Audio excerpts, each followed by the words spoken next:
My name is D.S. Yoxheimer, and this is another edition of my little web series, The Spectre. I'm just going to be talking a little bit briefly about the American Dream and how I guess I interpret it, or what it means to me.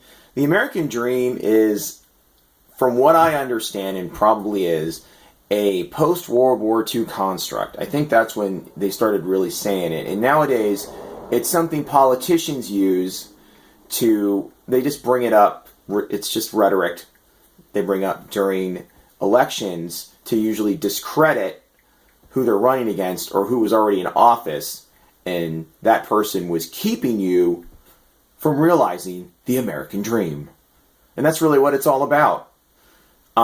It's just something to use. It's a tool. It's just one of these terms like snowflake and nothing burger and fake news and all the other dumb shit they say. It's sort of floating around in this lexicon soup, and politicians just scoop it up and they use it like when they need something.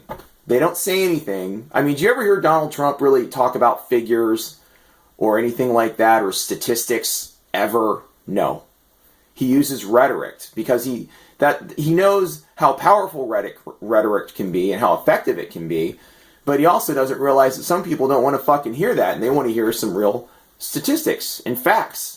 But he has a problem with facts because he's a pathological liar and a sociopath. But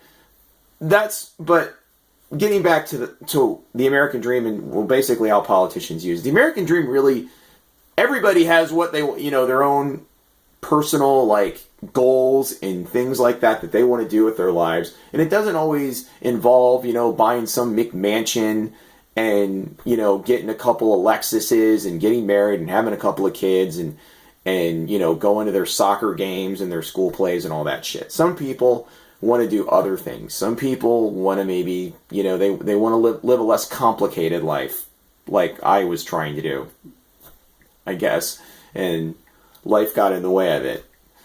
But it sort of doesn't factor in the fact that, life doesn't just always go your way.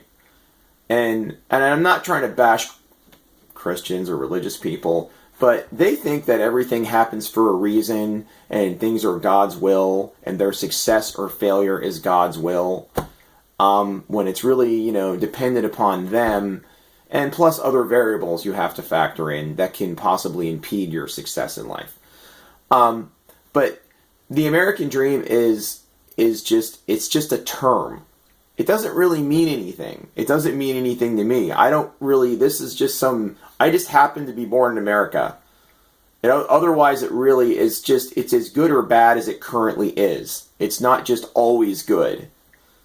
Some people, they are in this country and they sort of, it's like they're in a cult or something where they can't scrutinize it anymore. That part of their brain has been turned off, like they're a Scientologist or something, and they just keep following it into oblivion for some reason. But I don't. I want things to be better. I want people's quality of life to be better, and the only way that we can do that is we have to start putting our thinking caps on and scrutinizing the people that are in office, and if they're not doing their jobs, vote them the fuck out and start demanding and seeking out better leadership and building a better form of government for our future and for our kids' futures. To me, that's probably the closest thing to the American dream that I can imagine. And that's sort of my take on it. If you have any thoughts on it, leave it in the comments below. My name is D.S. Yoxheimer, and this has been another edition of The Spectre.